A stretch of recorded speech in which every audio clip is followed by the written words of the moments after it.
ये कहानी 10 साल की लड़की वर्षा की है, जो अपने पिता विनोद के साथ गांव जा रही थी।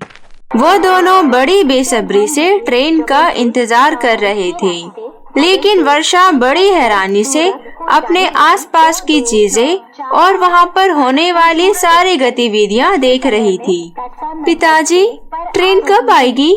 मुझे अपना गांव देखना है और मुझे माँ से भी मिलना है। मुझे इस तरह देखेगी तो बहुत खुश हो जाएगी। वर्षा अपने पिता से बात कर ही रही होती है कि तभी ट्रेन आ जाती है। ट्रेन देखकर विनोद वर्षा से कहता है, वर्षा बेटा, चलो ट्रेन आ गई है। वर्षा ने हैरानी से कहा, अच्छा तो ये ट्रेन है। ऐसा कहकर वो दोनों ट्रेन में चढ़ जाते हैं और खिड़की वाली सीट पर बैठ जाते हैं। पापा, मुझे यहाँ बैठकर बहुत अच्छा लग रहा है। अगर आप न होते तो मैं इस यात्रा का अनुभव नहीं कर पाती। ट्रेन में बैठे बाकी सभी यात्री ये सब सुन रहे होते हैं कि तभी उनमें से एक सुभाष नाम का व्यक्ति, जो अपनी बीवी और 2 बच्चों रिंकू और टिंकू के साथ उन्हीं के बगल में बैठा हुआ था, वो बोला, अरे बेटी, ट्रेन में पहली बार सफर कर रही हो क्या, जो इतना खुश हो रही हो?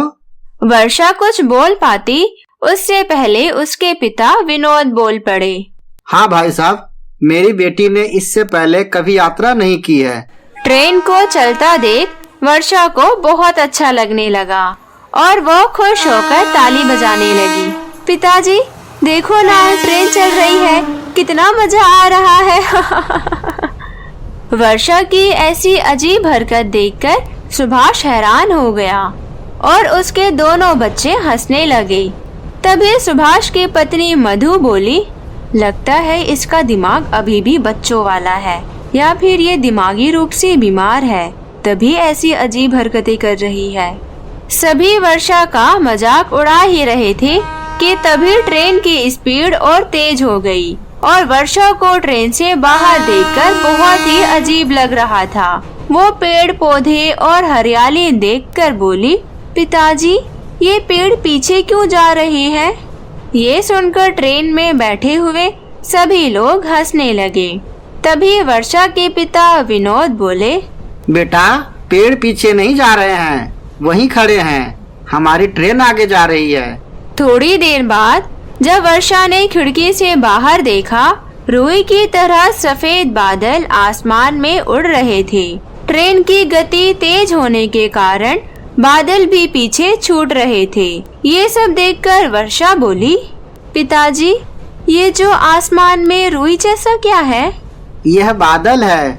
अच्छा, ये बादल है, पर ये बादल पीछे की तरफ क्यों जा रहे हैं? वर्षा की बातें सुनकर सभी को बहुत हैरानी हुई।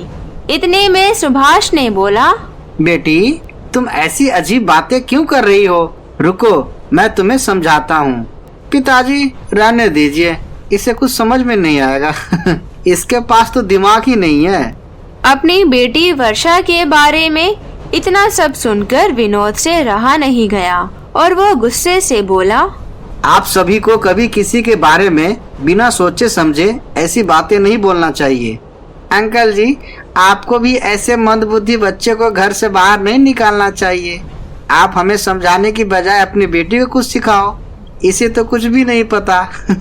तभी वर्षा बोली, पिताजी, आप इन सब की बातों पर ध्यान मत दीजिए, इन सभी को मेरे बारे में कुछ नहीं पता। बेटी, अच्छा ये बताओ, गांव जाकर सबसे पहले क्या करोगी?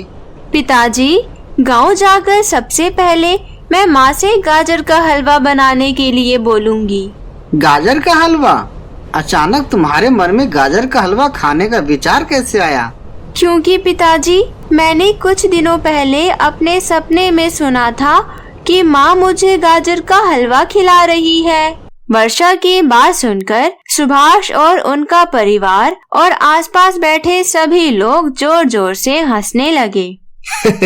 इसे तो सपने सुनाई देते हैं, लेकिन हमें तो सपने दिखाई देते हैं। भाई साहब, आपकी बेटी इतनी बड़ी है और इसे इतनी मामूली सी बात भी पता नहीं। ये बातें तो छोटे से छोटे बच्चे को भी पता होती है। आप इसका इलाज किसी अच्छे डॉक्टर से क्यों नहीं कराते? ये सुनकर विनोद ने कहा, हम सभी डॉक्टर के पास से ही आ रहे हैं। मेरी बेटी जन्म से ही अंधी थी। इसका हाल ही में ऑपरेशन हुआ है, जिसके बाद अब वो देख सकती है। इसलिए आज हम अपने गांव जा रहे हैं। इस दुनिया को मेरी बच्ची ने पहली बार देखा है, इसलिए उसके मन में कई सवाल हैं जो आप लोगों को अजीब लग रहे हैं, लेकिन उसके लिए उन सवालों का जवाब जानना जरूरी है। इससे पहले मेरी बेटी ने यह दुनिया और आसपास की कोई भी चीज नहीं देखी थी, बस आवाजें ही सुनी थी और उन चीजों को महसूस किया था। विनोद की बात सुनकर सभी लोग चुप हो गए। किसी के पास कोई जवाब नहीं था और सभी लोग वर्षा को देखे जा रहे थे और अपनी कही बातों के लिए शर्मिंदा थे।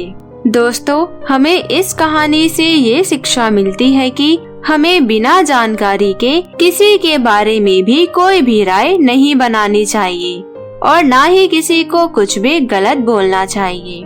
तो कैसी लगी आपको हमारी ये कहानी? हमें कमेंट में जरूर बताएं और अपने दोस्तों के साथ भी शेयर करें। और यदि आप हमारे चैनल पर नए आए हैं तो हमारे चैनल अमन टीवी को सब्सक्राइब करना बिल्कुल ना भूलें और साथ ही बेल आइकन को भी जरूर दबाएं। धन्यवाद।